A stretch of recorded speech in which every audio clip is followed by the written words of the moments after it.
আজকে কোনো রান্নার ভিডিও না, আজকে একটা ব্লগ শেয়ার করছি। মুম্বাইতে 25 ডিসেম্বর গিয়েছিলাম, আর সেখানে একটা রেস্টুরেন্টে কী খাওয়া দাওয়া করেছি সেটাই তোমাদের সাথে আজকে শেয়ার করব।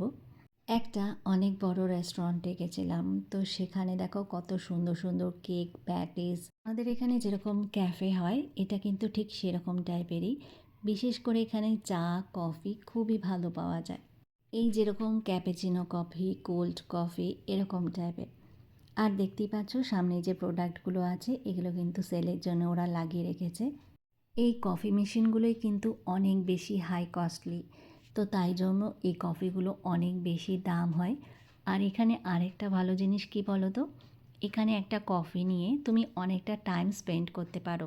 যেরকম একটা কফি নিয়ে তুমি 1.5-2 ঘন্টা কাটিয়ে ফেলতে পারো ইজিলি।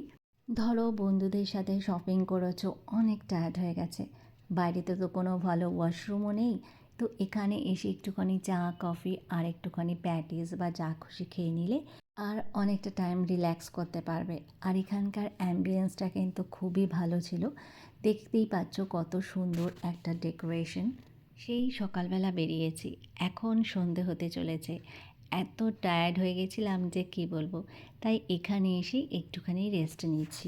যেহেতু ঠান্ডার সময় তাই জন্য দেখো আমি কোল্ড কফিটা অর্ডার করলাম না, এখানে আমি ক্যাপুচিনোটাই অর্ডার করেছি, যেহেতু আমার ক্যাপুচিনোটা বেশ ভালোই লাগে। কফিগুলো বানাতে কিন্তু অনেকটা টাইম লাগে, তাই ওখানে প্রায় 15-20 মিনিট বসেছিলাম। তারপরে আমাদের কফি দিয়েছিল, আর তার সাথে একটুখানি স্যান্ডউইচটা ছিল হচ্ছে ভেতরে একটুখানি চিজ দেওয়া। তো খেতে বেশ তো ভালোই লাগছে, দেখো কত সুন্দর ডেকোরেশন করে দিয়েছে। আর আমরা কিন্তু একটু মিডিয়াম সাইজের কফিটা নিয়েছি, তো সেখান থেকে আমরা একটু টাইম পাস করে তারপরে আবারও বেরিয়ে গেছি।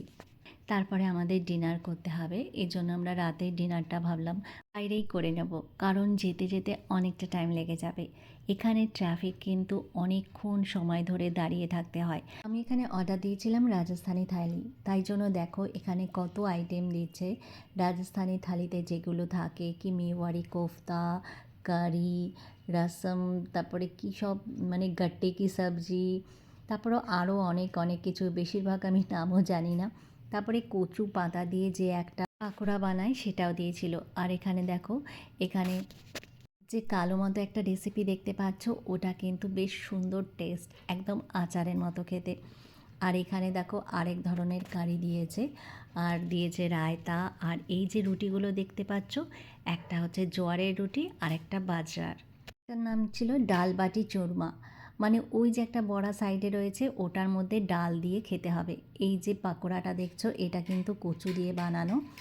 আর ওই পাশে সাদা মতো যে দেখতে পাচ্ছ ওটা কিন্তু শ্রীখণ্ডটা খেতে কিন্তু খুবই টেস্টি হয়, মানে ওটা এক ধরনের মিষ্টি দইও বলতে পারো।